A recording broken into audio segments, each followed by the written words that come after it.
नमस्कार स्टूडेंट्स, मैं doctor Sudesh Chaudhary physical chemistry YouTube channel में आप सभी का स्वागत करती हूँ। हम लोग बीएससी फर्स्ट ईयर की इनऑर्गेनिक केमिस्ट्री पढ़ रहे थे। इस इनऑर्गेनिक केमिस्ट्री में मैं आप लोगों को आयनिक सॉलिड स्टडी करा रही थी। इस आयनिक सॉलिड में हम जो स्टडी कर रहे थे वो लैटिस एनर्जी स्टडी कर रहे थे। इस लैटिस एनर्जी को कैलकुलेट करने के लिए हमने एक बोर इक्वेशंस बनाई थी।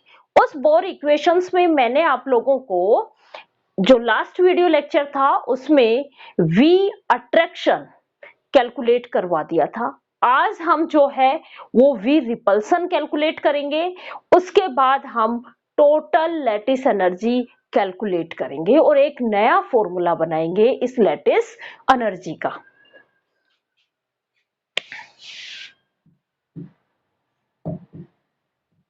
बीएससी फर्स्ट ईयर की inorganic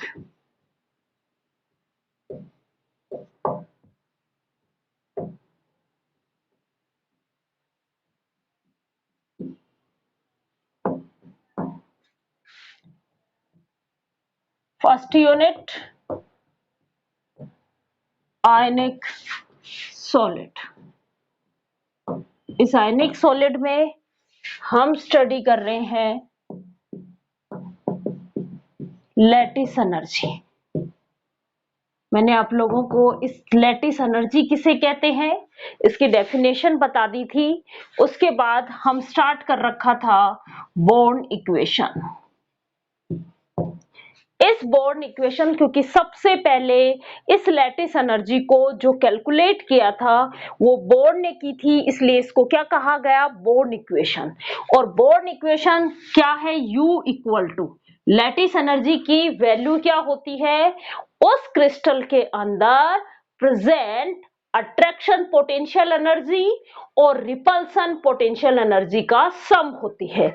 attraction potential energy V attraction से दिखाया और रिपल्सन एनर्जी को VREP से डिनोट किया गया। क्लियर यहां तक? लास्ट वीडियो लेक्चर्स में मैंने आप लोगों को V अट्रैक्शन कैलकुलेट करना सिखा दिया था। ये जो V अट्रैक्शन हमने कैलकुलेट किया था, ये V अट्रैक्शन की वैल्यू हमने निकाली थी माइनस NaZ² E² जहां पे N जो था जिसको हमने Na से भी रिप्रेजेंट किया था, ये होते हैं नंबर ऑफ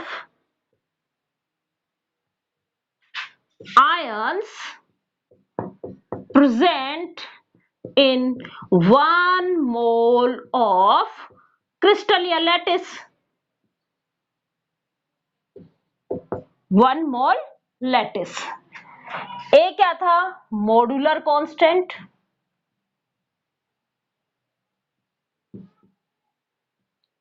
इस ए की जो वैल्यू है ये डिपेंड कर रही थी ज्योमेट्री के ऊपर और कोऑर्डिनेशन नंबर पे डिपेंड कर रही थी। जेड क्या है, charge on particles, charge on ions, और ई क्या है, इलेक्ट्रॉनिक चार्ज। और आर क्या है, बॉन्ड लेंथ। जो दो आयंस है उनके बीच की डिस्टेंस थी। ये जो हमने निकाली थी ये एनर्जी, ये हमने निकाली थी AB टाइप का क्रिस्टल लेके कैलकुलेट की थी। अब मैं आज वी रिपल्सन कैलकुलेट करना बताऊंगी। रिपल्सन पोटेंशियल एनर्जी हम कैलकुलेट करेंगे।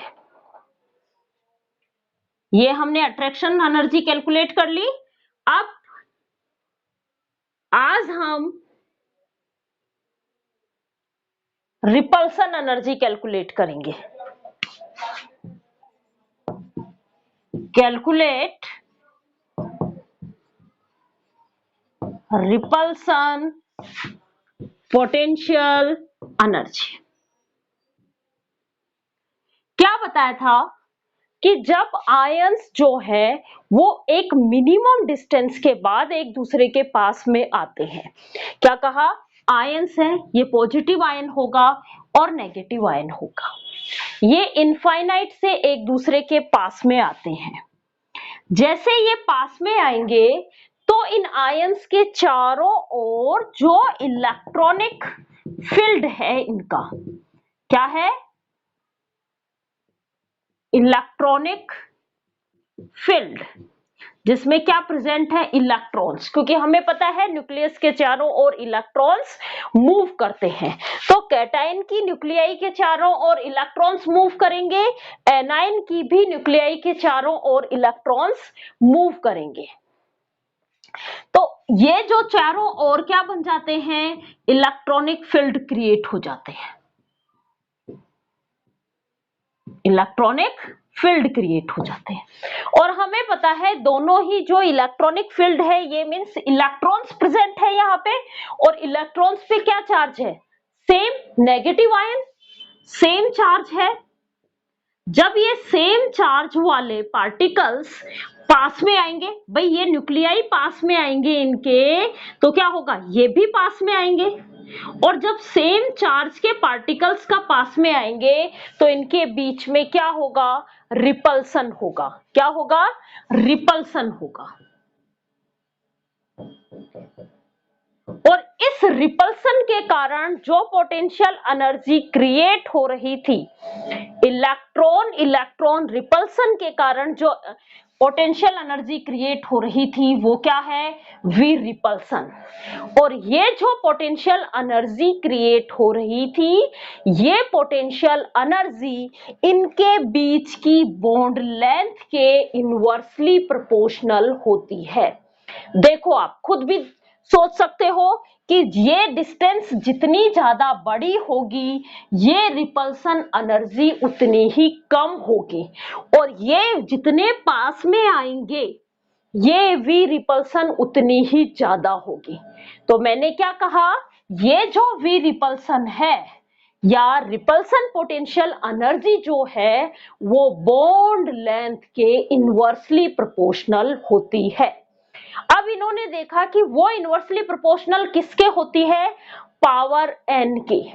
n क्या है यहाँ पे, बॉन्ड एक्सपोनेंट कंपोनेंट, क्योंकि किसने कैलकुलेट की थी इसको, बॉन्ड ने कैलकुलेट की थी, इसीलिए यहाँ पे जो n काम में लिया, क्योंकि हमें नहीं पता ये directly proportional inversely proportional power 1 में होगी, 2 में होगी, 3 में होगी, किसी में 1 में होती है, किसी में 2 में होती है, किसी में 3 में होती है। ये डिपेंड कर रहा है किसके चारों ओर जो इलेक्ट्रिक फील्ड है वो कैसा है, उसका इलेक्ट्रॉनिक कॉन्फ़िगरेशन, इन आयंस का इलेक्ट्रॉनिक कॉन्फ़िगरेशन जो है वो किस तरीके का है। तो क्या हुआ, अकॉर्डिंग टू बॉन्ड, किसने कैलकुलेट की थी इसको, बॉन्ड ने कैलकुलेट की थी, according to Bond the repulsion potential energy is inversely proportional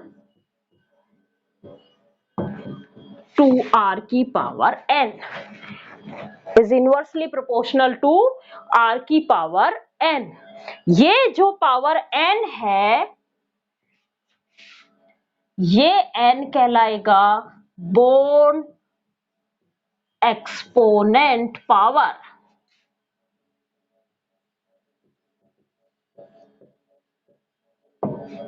तो इस बॉन्ड के लॉ के अकॉर्डिंग वी रिपल्सन क्या बन गया आपका,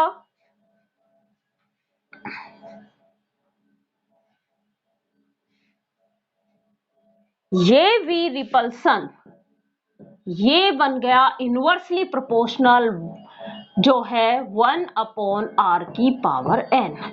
इस प्रोपोर्शनल साइन को हटाया और एक कांस्टेंट काम में लिया। क्या कांस्टेंट काम में लिया, b/r की पावर n। ये क्या मिल गई हमें, बॉन्ड के द्वारा कैलकुलेट की गई रिपल्सन पोटेंशियल एनर्जी। क्या होती है? रिपल्सन पोटेंशियल एनर्जी जो है वो उन आयंस के पास में आने के कारण उनके इलेक्ट्रॉन रिपल्सन के कारण जो पोटेंशियल एनर्जी क्रिएट हो रही है वो पोटेंशियल एनर्जी क्या कहलाएगी? रिपल्सन पोटेंशियल एनर्जी कहलाएगी। बॉन्ड ने क्या देखा कि इनके बीच जैसे जैसे बॉन्ड लेंथ इंक्रीज कर रहे हैं तो ये जो पोटेंशियल एनर्जी है ये डिक्रीज हो रही है। मींस इन दोनों में जो रिलेशन है वो इनवर्सली प्रोपोर्शनल है, और वो इनवर्सली प्रोपोर्शनल जो रिलेशन है ये भी डिपेंड कर रहा है कि बॉन्ड लेंथ की कौन सी पावर पे डिपेंड करेगा। ये डिपेंड करेगा उन आयंस के चारों ओर जो इलेक्ट्रॉनिक कॉन्फ़िगरेशन है उसके ऊपर डिपेंड करेगा। अब हर एक आयन का उसके चारों ओर इलेक्ट्रॉनिक कॉन्फ़िगरेशन जो है वो अलग अलग हो सकता है ऑक्टेट रूल को फॉलो करेंगे आयंस बनेंगे तो ही हो सकता है ये हीलियम जैसा इलेक्ट्रॉनिक कॉन्फ़िगरेशन हो सकता है इनका नियोन जैसा इलेक्ट्रॉनिक कॉन्फ़िगरेशन हो सकता है इनका आर्गन जैसा इलेक्ट्रॉनिक कॉन्फ़िगरेशन हो। मींस इन इलेक्ट्रॉनिक कॉन्फ़िगरेशन चेंज होने पे n की वैल्यू चेंज हो रही है, और ये n क्या कहलाया? बॉन्ड एक्सपोनेंट पावर कहलाया। बॉन्ड एक्सपोनेंट पावर कहलाया। और r जो b है ये क्या है? एक कांस्टेंट जो किस बात पे डिपेंड कर रहा है? ये जो b है ये डिपेंड करता है, depend on the strength of repulsion force.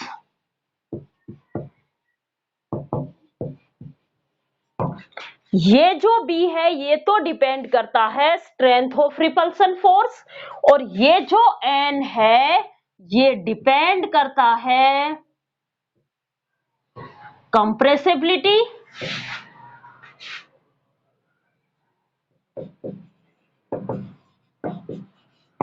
और अल्टीमेट कंप्रेसिबिलिटी जो है वो डिपेंड करती है इलेक्ट्रॉनिक कॉन्फ़िगरेशन पे। तो ये जो है ये डिपेंड करता है, depend on electronic configuration of ions. एक आपकी बुक में एक टेबल दी गई है इलेक्ट्रॉनिक कॉन्फ़िगरेशन के आधार पे n की वैल्यू का। कैसे दी हुई है? यदि हीलियम जैसा इलेक्ट्रॉनिक कॉन्फ़िगरेशन हुआ, हीलियम जैसा, लाइक हीलियम की इलेक्ट्रॉनिक कॉन्फ़िगरेशन जैसा, मींस हीलियम का इलेक्ट्रॉनिक कॉन्फ़िगरेशन क्या है? 1s2। इस तरीके का इलेक्ट्रॉनिक कॉन्फ़िगरेशन जैसे लिथियम प्लस आयन बना, तो लिथियम का इलेक्ट्रॉनिक कॉन्फ़िगरेशन क्या था? 1s2 2s1। एक इलेक्ट्रॉन निकल गया तो लिथियम प्लस का इलेक्ट्रॉनिक कॉन्फ़िगरेशन क्या हुआ? 1s2। किसकी तरह है? हीलियम की तरह। इस तरीके का इलेक्ट्रॉनिक कॉन्फ़िगरेशन हुआ तो n की जो वैल्यू होती है, बॉन्ड एक्सपोनेंट पावर की जो वैल्यू होगी वो इनके लिए क्या यूज की जाएगी? मैं यहां लिख रही हूं n की वैल्यू 5 यूज की जाएगी। नियोन की तरह होगा, नियोन की तरह कौन होगा? Sodium Na+, fluoride F-। इनका इलेक्ट्रॉनिक कॉन्फ़िगरेशन क्या होता है? 1s2 2s2 2p6। ये इलेक्ट्रॉनिक कॉन्फ़िगरेशन हुआ तो n की जो वैल्यू है वो कैसी होगी? 7 वैल्यू होगी। इस तरीके से ये जो n की वैल्यू है ये डिपेंड कर रही है इलेक्ट्रॉनिक कॉन्फ़िगरेशन पे। अब यदि दोनों आयंस पॉजिटिव और नेगेटिव आयंस, क्योंकि क्रिस्टल्स किससे बन रहा है? पॉजिटिव और नेगेटिव आयन से। यदि दोनों आयंस का इलेक्ट्रॉनिक कॉन्फ़िगरेशन सेम है तब तो n की वैल्यू वही यूज कर ली जाती है। मान लो यहां पे लिथियम होता और फ्लोराइड होता, तो देखो लिथियम के लिए n की वैल्यू क्या है? 5 है, क्योंकि लिथियम प्लस जो है वो उसका इलेक्ट्रॉनिक कॉन्फ़िगरेशन किसकी तरह है? हीलियम की तरह। तो इसका तो क्या होता? n की वैल्यू 5 होती। और फ्लोराइड का इलेक्ट्रॉनिक कॉन्फ़िगरेशन किसकी तरह है? नियोन की तरह। नियोन की तरह है, तो यहाँ पे n की वैल्यू क्या होती? 7 होती। तो दोनों आयंस की वैल्यू जब अलग अलग होती है तो हम उनका एक एवरेज कैलकुलेट करते हैं। और यहाँ पे इन दोनों के लिए जो हम n की वैल्यू यूज करेंगे वो क्या यूज करेंगे? 5 + 7/2 क्या आएगा? 6। ये वैल्यू हम यहाँ पे यूज करेंगे। अब देखो, V की value calculate, V repulsion value calculate कर ली हमने और V अट्रैक्शन वैल्यू कैलकुलेट कर ली। तो अब हमारे pass lattice energy born equations के अकॉर्डिंग क्या हो जाएगी? हमने वैल्यू कैलकुलेट कर ली V अट्रैक्शन, ये तो हमने वैल्यू कैलकुलेट कर ली -NaZ²E²/R, और हमने V रिपल्सन ये वैल्यू कैलकुलेट कर ली B/R⁴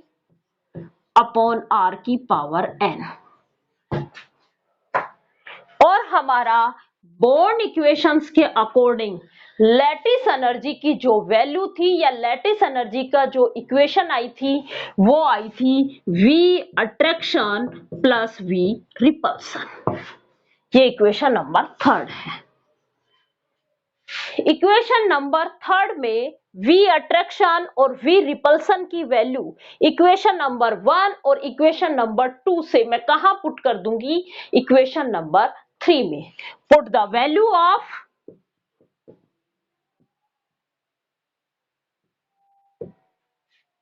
V attraction and V repulsion from equation 1 and 2 into equation 3. We get U equal to V attraction की वैल्यू क्या है? -NaZ²E²/R रख दी। और V रिपल्सन की वैल्यू क्या है? B/R⁴n।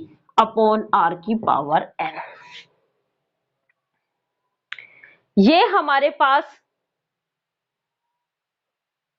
किसकी वैल्यू आ गई? लैटिस एनर्जी की वैल्यू किसके अकॉर्डिंग?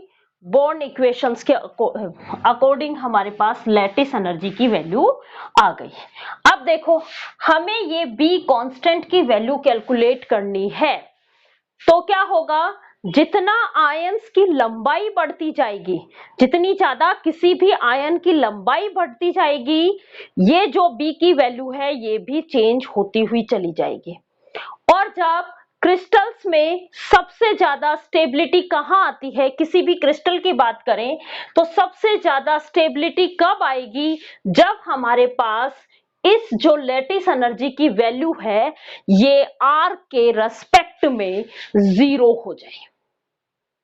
वो डिस्टेंस, क्योंकि जैसे जैसे हम इनके बीच की इक्विलिब्रियम से डिस्टेंस कम या ज्यादा करते हैं तो लैटिस एनर्जी की वैल्यू चेंज हो जाती है।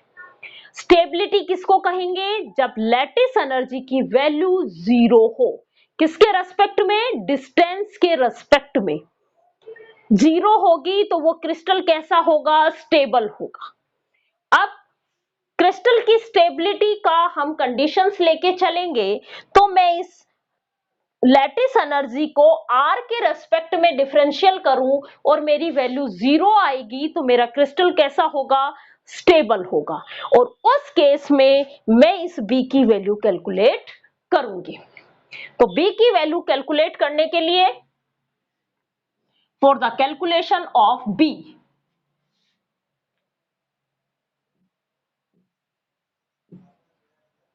Calculation of B. कौन सी कंडीशन अप्लाई कराऊंगी? स्टेबल कंडीशन अप्लाई कराऊंगी। स्टेबल कंडीशंस, लैटिस की स्टेबिलिटी की जो कंडीशंस है वो क्या कहती है कि जब हम इस लैटिस एनर्जी का डिफरेंशियल करें किसकी रेस्पेक्ट में?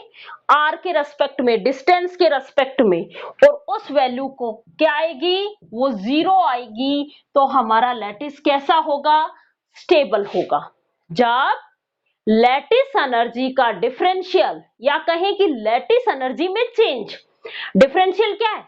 चेंजेस तो है, किसके साथ? डिस्टेंस के साथ, जीरो हो जाए तो हम क्या कहेंगे? हमारा क्रिस्टल कैसा है? स्टेबल है। तो इस U की जगह मैं ये वैल्यू पुट कर सकती हूं, ये रही। ये इक्वेशन नंबर आपकी 4 ले लो और ये इक्वेशन नंबर 5 ले लो। तो इक्वेशन नंबर 4 और 5 से मैं क्या, d upon d r, U की वैल्यू क्या है? Minus N A Z square E square upon are plus b upon are की पावर एन। देखो आप इसमें, और इन सब के इक्वल क्या होगा? जीरो होगा, क्योंकि इक्वेशन की कंडीशन है ये। अब देखो इसमें, जब भी हम किसी 1 अपॉन आर का डिफरेंशियल कर रही हूं मैं d अपॉन डी आर के रेस्पेक्ट में, तो मेरे पास वैल्यू आएगी -1 upon are square, -1 upon are square. और जब मैं 1 अपॉन आर की पावर n का डिफरेंशियल करूंगी तो मेरे पास वैल्यू आएगी -n अपॉन आर की पावर n+1। ये वैल्यूज आएंगी। तो देखो अब इन वैल्यूज को हम यूज करेंगे। देखो n constant, Avogadro's number, a modular constant, z charge, e electronic charge, electronic charge, सबके सब कांस्टेंट बाहर ले लो। -n a z square E square क्या होगा? d d r 1 upon are plus b constant बाहर ले लो, d d r 1 upon are की पावर n। ये वैल्यू क्या है? -1 अपॉन आर स्क्वायर, और ये वैल्यू क्या है? -n अपॉन आर की पावर n+1। तो मेरे पास क्या वैल्यू आई? -n a z square E square. इसकी जगह मैं वैल्यू पुट करूंगी -1 upon are square plus b, इसकी जगह मैं वैल्यू पुट करूंगी -n आर की पावर n+1। खोल के लिख लो अब इसको।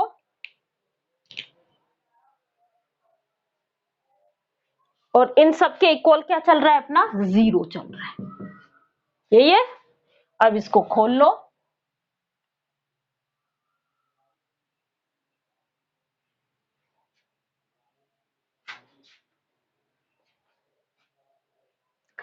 खोलो, ये माइनस और ये माइनस किस में कन्वर्ट हो जाएगा? प्लस में।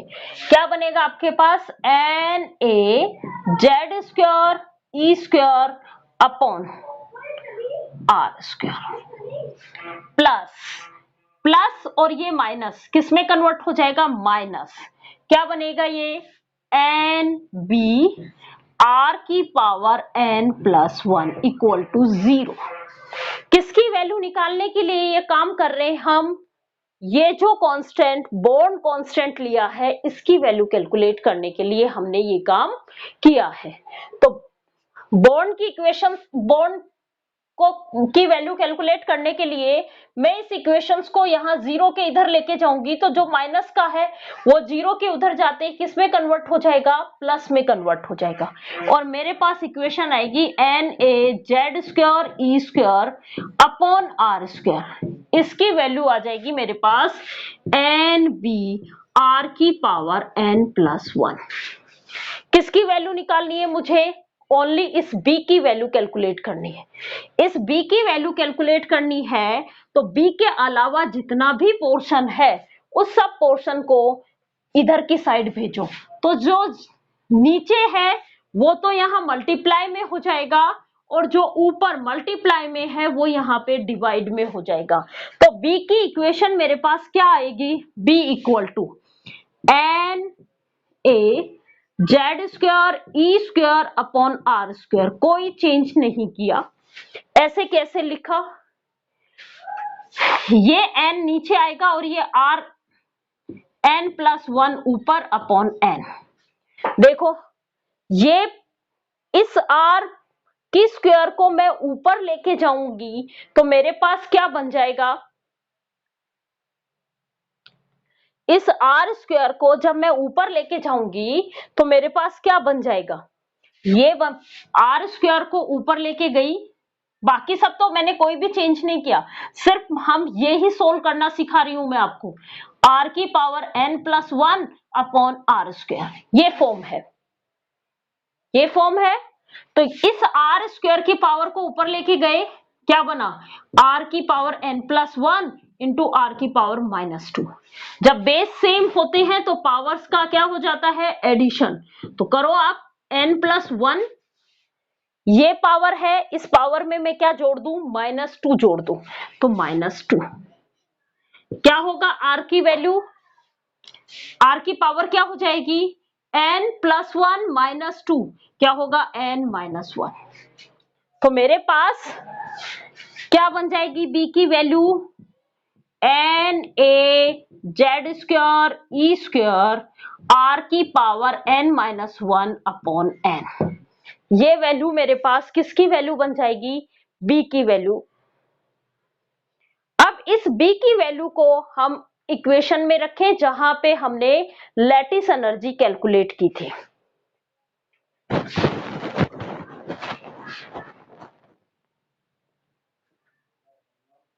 कौन से वाली value?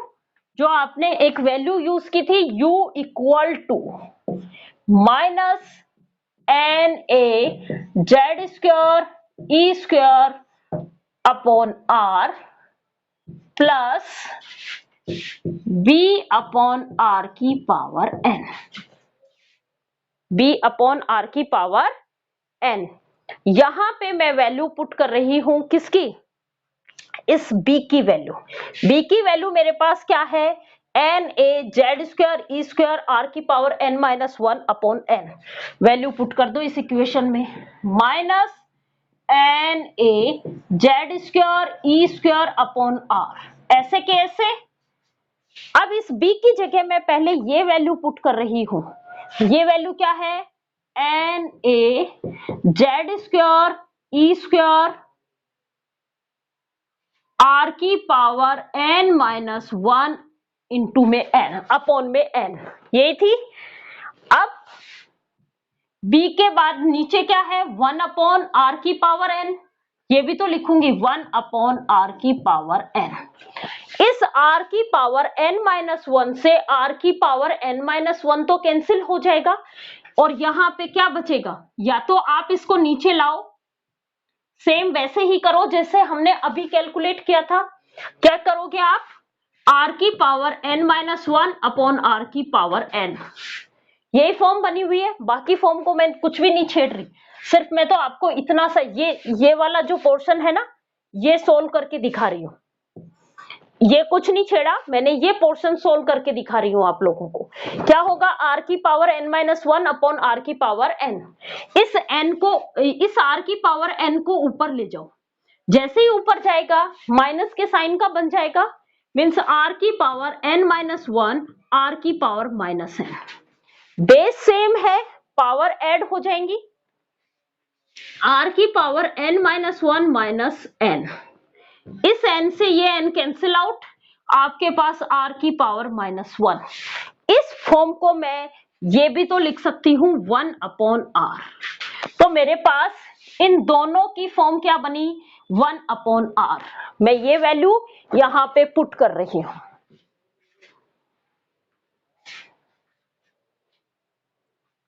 U equal to minus N A Z square E square upon are. ऐसे कैसे, कोई भी चेंज नहीं किया मैंने, जैसा लिखा था वैसा का वैसा, प्लस एन ए जेड स्क्वायर ई स्क्वायर एन, और इनकी जगह क्या आ गया 1 अपॉन आर।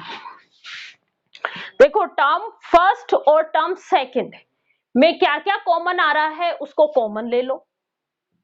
क्या कॉमन आ रहा है, N A Z square E square upon r, और किसका लिया है आपने, माइनस का, एन ए जेड स्क्वायर ई स्क्वायर अपॉन आर, एन ए जेड स्क्वायर ई स्क्वायर अपॉन आर, ये कॉमन मैंने बाहर ले लिया।